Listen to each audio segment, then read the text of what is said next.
change your dog's food and notice their poo change, their itchiness flare up, or their energy shift, that's not random. That's their gut microbiome responding.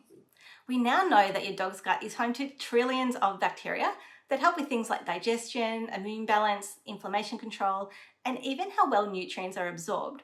And one of the biggest things shaping those gut bugs is diet. What goes into the bowl literally changes what lives in your dog's gut. So this is something that's been highlighted again in a recent review paper published just in 2025, looking at how diet modulates gut microbiota in dogs and cats and how those changes link to real-world health issues, things like chronic gut problems, allergies, metabolic disease, liver and kidney disease.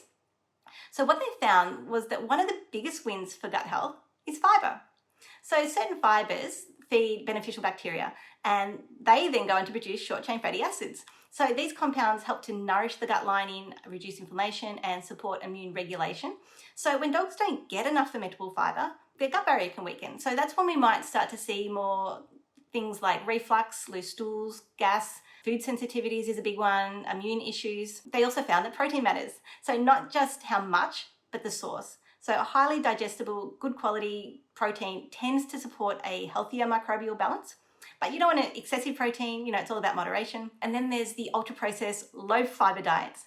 So the studies consistently show that diets high in refined carbohydrates and fats and low in fibre are linked to gut dysbiosis, meaning fewer beneficial microbes and more of the type associated with inflammation. So this is why gut health sits at the centre of so many chronic issues in dogs. Allergies, chronic diarrhea, reflux, inflammatory bowel disease, metabolic issues, even skin and immune problems.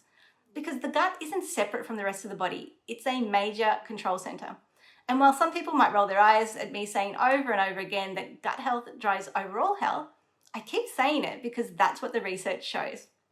The good news, small changes can shift the microbiome in a positive direction. So it doesn't have to be a sudden all or nothing process. More diet diversity, more appropriate fibre, better quality ingredients, and when needed, targeted gut support to help restore microbial balance and strengthen that gut lining.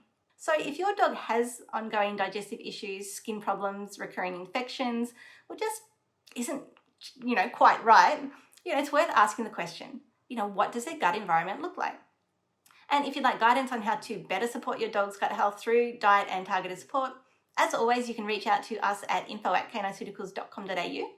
And I'd love to hear from you in the comments. Have you ever changed your dog's food and noticed a big shift in their digestion, skin health, or even behaviour? I'd love to hear your stories. Thanks for another week of Thursday's Thoughts, and I will see you next week.